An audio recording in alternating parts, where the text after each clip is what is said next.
In a significant development, the ongoing conflict in the Middle East has sent shockwaves through Gadak's local printing industry. Rising petroleum product prices have caused the cost of essential raw materials such as paper, ink, and printing plates to skyrocket, leaving printers and publishers struggling with steep expenses and declining business. Industry sources report that paper prices alone have surged by 8,000 rupees to 10,000 rupees per quintal, while overall raw material costs have risen between 20 to 40%.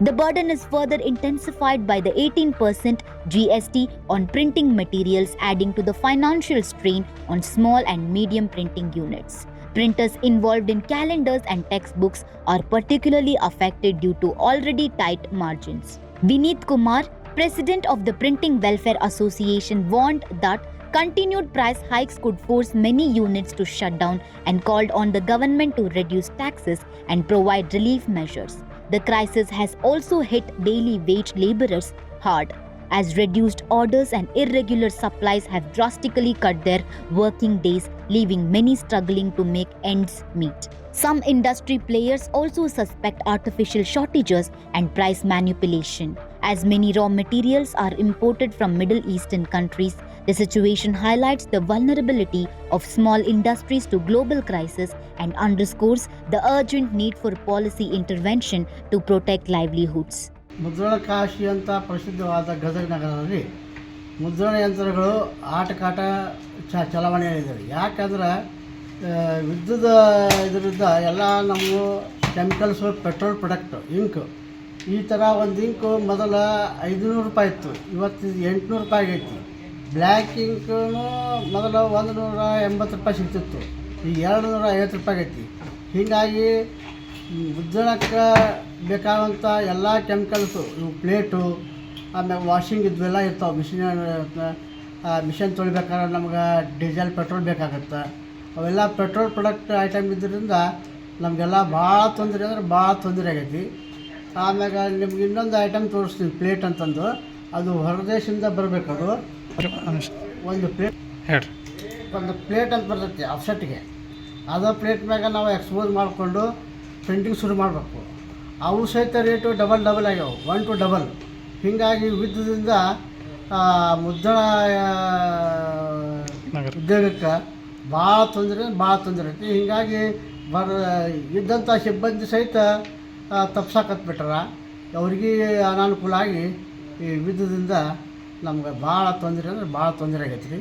ದಯಮಾಡಿ ಅದನ್ನು ಬೇಗ ಇಡೀ ಜಗತ್ತಿನ ಒಕ್ಕೂಟ ಕೂಡ್ಕೊಂಡು ಅದನ್ನು ಲಘುನ ಬಗೆಹರಿಸ್ಬಿಡ್ರಿ. ಮತ್ತು ಎಲ್ಲರಿಗೂ ಕೈ ಕೆಲಸ ಆಗುತ್ತೆ.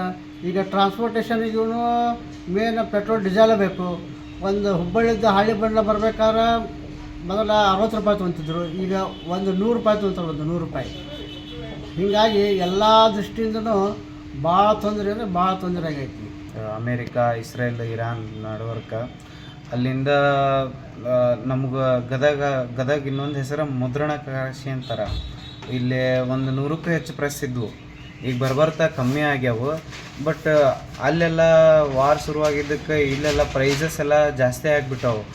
ಒಂದು ಪೇಪರ್ ಇರ್ಬೋದು, ನಮ್ಮ ಪ್ರಿಂಟಿಂಗ್ಸ್ ಇರ್ಬೋದು, ಪ್ರತಿಯೊಂದು ರಾ ಮಟೀರಿಯಲು. ಫಾರ್ ಎಕ್ಸಾಂಪಲ್, ಈಗ 1 ಟನ್ನಿಗೆ ಇದು ಪೇಪರ್ಸಿಗೆ 9,000 to 10,000 ರೂಪಾಯಿ ಜಂಪ್ ಆಗ್ಯದ. ಹಿಂಗೆ ಪ್ರತಿಯೊಂದು ಪ್ರಾಡಕ್ಟ್ದಾಗೂ ಹೆಚ್ಚಿಗೆ ಆಗ್ಬಿಟ್ಟದ. ಆಮೇಲೆ ಲೇಬರ್ಸ್ ಕೊರತೆ ಕುಂತೈತಿ. ಎಲ್ಲ ಕಸ್ಟಮರ್ಸ್ ಕಡೆಯಿಂದ ನಮ್ಗೆ ಕ್ವಶನ್ ಮಾರ್ಕ್ ಆಗಿಬಿಟ್ಟೈತಿ ಬಿಸ್ನೆಸ್ ಅನ್ನೋದು. ಲೈಕ್ ಹೆಂಗಂದ್ರೆ, ನಾವೇನೋ ಒಂದು ಈಗ ಜಾಸ್ತಿ 1,000 ಕಾರ್ಡಿಗೆ ನಾವು 1,200 ರೂಪಾಯಿ 1,500 ರೂಪಾಯಿ ಚಾರ್ಜ್ ಮಾಡುವಾಗ ಈಗ 2,000-3,000 ರೂಪಾಯಿ ನಾವು ಚಾರ್ಜ್ ಮಾಡ್ಬೇಕಾಗೈತಿ. ಪ್ರತಿಯೊಬ್ಬರು ನಮ್ಗೆ ಕ್ವಶನ್ ಮಾಡ್ತಾರೆ. ನಮ್ಗೆ ಇಲ್ಲೆಷ್ಟೋ ಪ್ರೆಸ್ ಹೊಂಟವು. ಇದು ವಾರಿಂದ ನಮ್ಮ ಗದಗಿಗೂ ನಮ್ಮದೇನು ಪ್ರಿಂಟಿಂಗ್ ಪ್ರೆಸ್ ಅಸೋಸಿಯೇಷನ್ ಅದಾವಲ್ಲ, ಯಾರ್ಯಾರು ಪ್ರಿಂಟಿಂಗ್ ಪ್ರೆಸ್ ಅದಾವು ಅವ್ರಿಗೂ ಭಾಳ ಕೊರತೆ ಆಗ್ಯದ. ಇದು ಎಲ್ಲಿಗೆ ಹೋಗಿ ಮುಟ್ಟುತ್ತಾ ಇನ್ನೂ ಗೊತ್ತಿಲ್ಲ. ಏನು ಹೇಳಕ್ಕೆ ಇಷ್ಟಪಡ್ತೀನಿ ಅಂದ್ರೆ, ಇದಕ್ಕೊಂದು ಏನಾರು ಒಂದು ಪರಿಹಾರ ಕೊಡ್ಬೇಕು. ಪ್ರತಿಯೊಂದು ಆ ಥರ ಸಬ್ಸಿಡಿ, ಈ ಥರ ಸಬ್ಸಿಡಿ ಅಂತಾರೆ, ಬಟ್ ನಮಗೆ ಯಾವುದೇ ಥರ ಒಂದು ಸಹಾಯ ಆಗಿಲ್ಲ ಇದುವರೆಗೂ. ಸೊ ನಮ್ಮನ್ನು ಸ್ವಲ್ಪ ಪ್ರೋತ್ಸಾಹ ಮಾಡ್ಬೇಕಂತೇಳಿ ಕೇಳ್ಕೊತೀನಿ.